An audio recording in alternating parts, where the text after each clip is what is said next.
E aí, pessoal?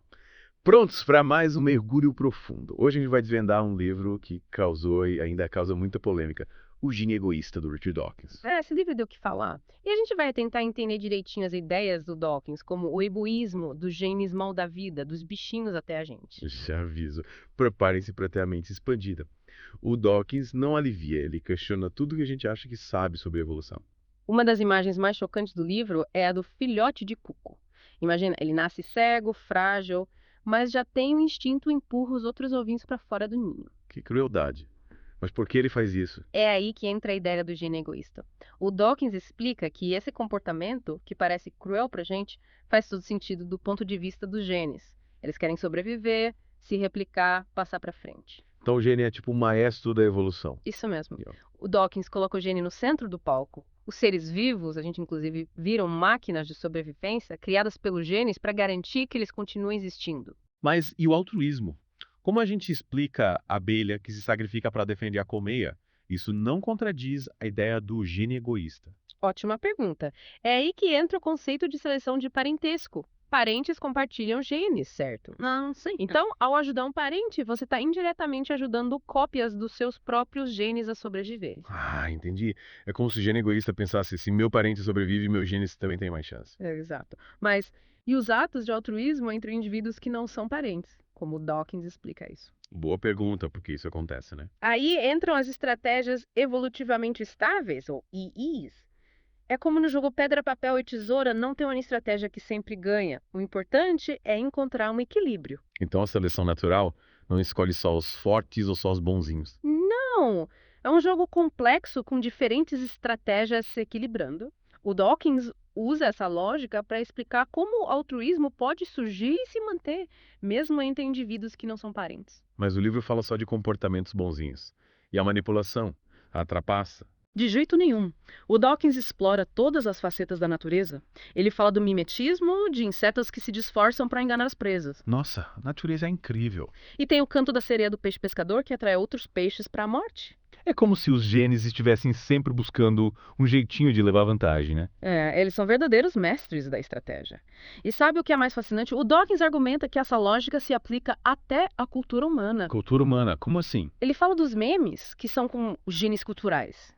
Ideias, crenças, modas que se espalham de pessoa para pessoa como vírus. São aqueles memes que a gente compartilha na internet. Isso mesmo. Os memes mais fortes se espalham mais rápido, enquanto os fracos são esquecidos. Então a cultura também é um campo de batalha evolutivo. Exatamente. Hum.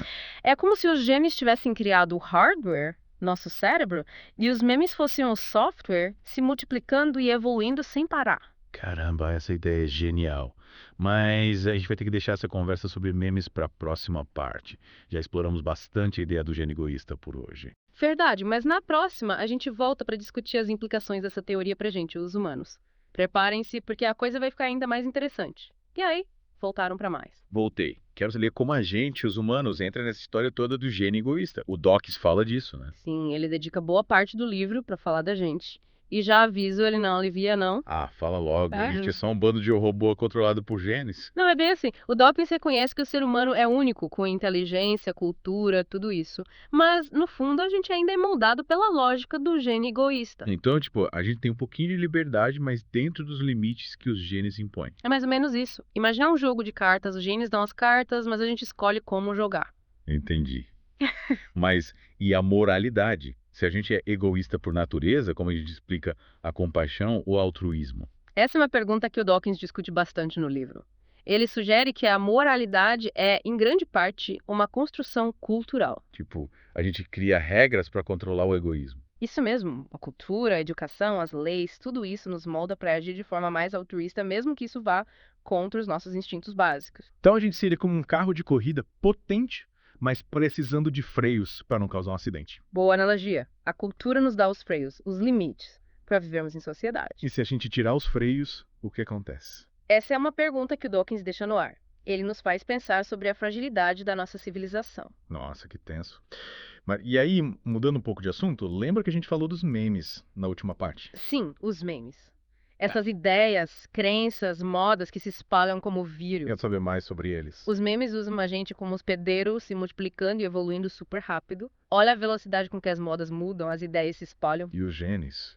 Eles ficam de braços cruzados. De certa forma, os genes criaram um ambiente ideal para os memes surgirem, o nosso cérebro.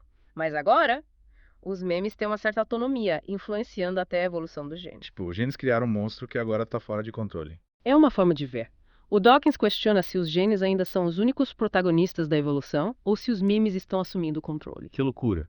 Mas todos os memes são bons. Tem meme que faz mal. Claro, tem meme que promove a violência, o preconceito, a desinformação. E como a gente se protege desses memes maus? O primeiro passo é entender como eles funcionam. O Dawkins nos dá as ferramentas para essa análise crítica. Falando em análise crítica, o Dawkins fala do livre-arbítrio. Se a gente é controlado por genes egoístas, será que a gente tem mesmo livre-arbítrio? Ele discute bastante essa questão. E ele argumenta que o livre-arbítrio, como a gente costuma pensar, é uma ilusão. Mas a gente não escolhe o que faz. Nossas decisões são influenciadas pelos genes, pelo ambiente, pela cultura. Mas o Dawkins não tira a importância da nossa capacidade de refletir, questionar, tomar decisões conscientes. Então a gente tem uma certa liberdade, mas dentro de limites. É uma boa forma de resumir. O Dawkins nos convida a repensar o livre-arbítrio, reconhecer as influências, mas também assumir a responsabilidade pelas nossas escolhas. Nossa, essa conversa está me dando um nó na cabeça. Mas acho que já deu para ter uma ideia da complexidade da natureza humana, né? Sim, e na próxima parte a gente vai discutir as conclusões do Dawkins e o que a teoria do gene egoísta significa para o futuro da humanidade.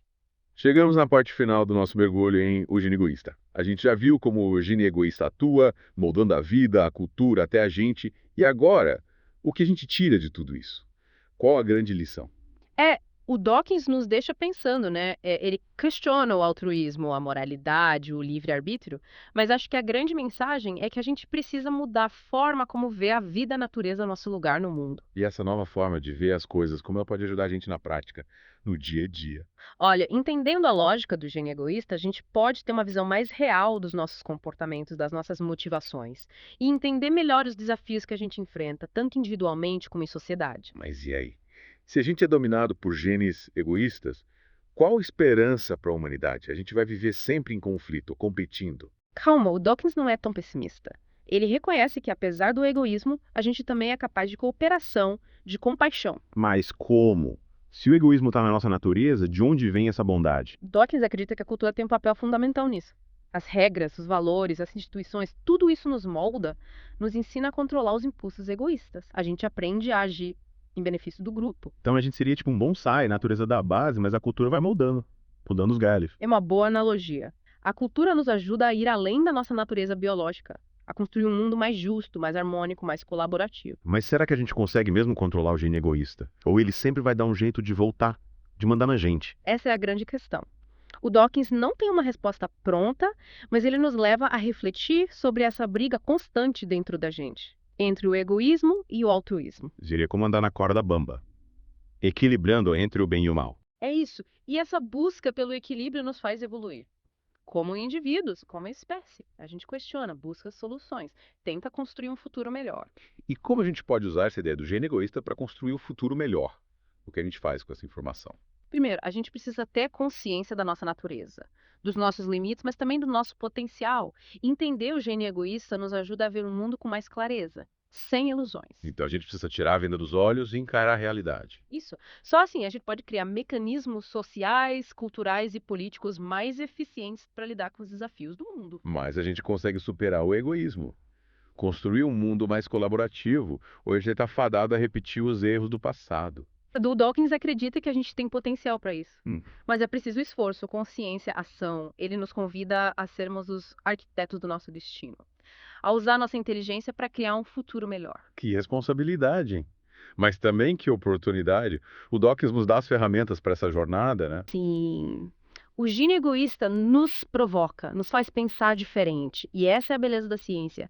Nos desafiar a questionar o que a gente acredita e buscar novas formas de entender o mundo e a nós mesmos. Foi incrível mergulhar nesse universo de ideias com você. Aprendemos sobre genes egoístas, memes poderosos, a complexidade da gente.